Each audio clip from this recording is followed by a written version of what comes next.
our great patriots, the founding fathers, in the Second Amendment, the reference that's made is the right to keep and bear arms, to keep and to bear.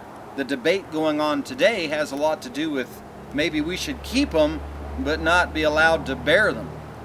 Keeping an arm, like at home in your safe, which is a good place to keep a firearm, is a grand old tradition, and I'm glad that we have that.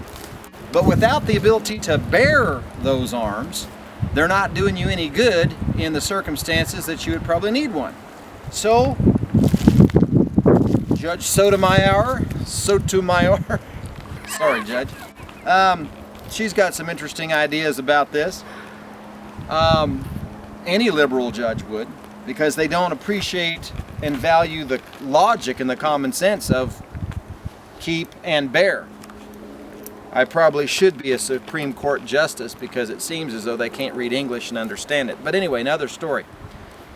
What I'm trying to say is that when you have a crisis going down and you're, say, in a restaurant or something and a gunman bursts in and starts shooting everybody in sight, your gun back home in the gun closet's not going to do you any good. Thank you very much. You'll be dead with the rest of them. And you won't be able to protect anybody else either. Our officers of the law, they carry guns for reasons just like that. They don't leave them back at the police station and say, you know, if we need this, we'll go get it. Of course not, because they're designed to be in circumstances where there will be trouble, and they'd have to have their sidearm with them. So in our case, just the same as a police officer, a peace officer of any kind, when a crisis happens is when we need the arm. So I advocate, I think anybody with logical common sense would advocate that the good guys ought to be bearing their arms for self-protection and the protection of others, which is an aid to law enforcement. Any good sheriff will tell you, the more armed citizens that he has in his county, the easier his job is. In fact, it's such a deterrent to crime that he has a whole lot less job to do. And so it is statistically anywhere where the citizens are armed, and there are more armed citizens carrying firearms, concealed or open, that there is less crime and less circumstances arising where murder and injury and certainly mass murder would happen. Let's think for just a minute about Columbine, what a tragedy that was, and how interesting it is that those young men understood one thing for absolute sure.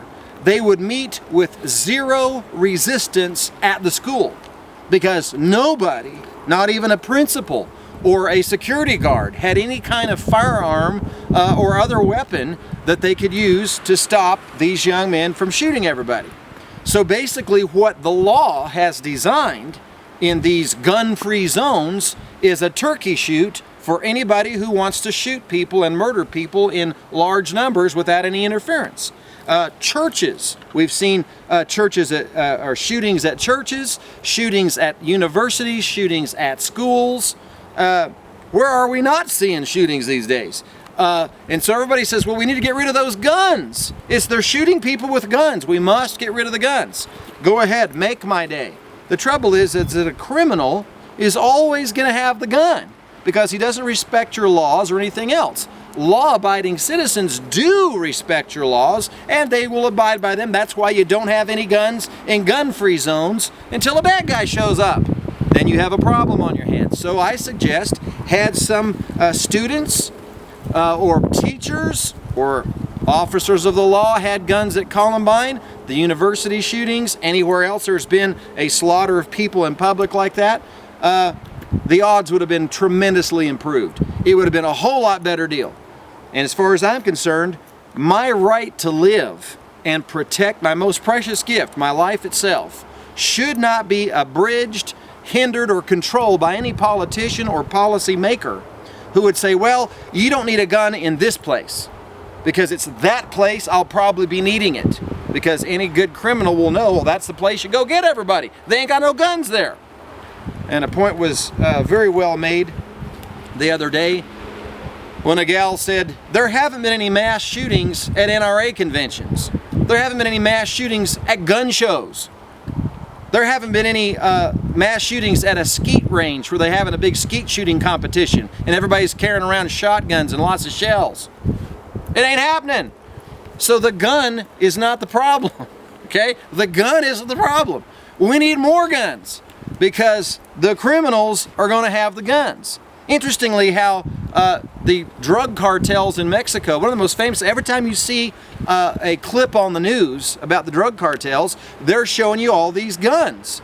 So obviously, the bad guys have got the guns.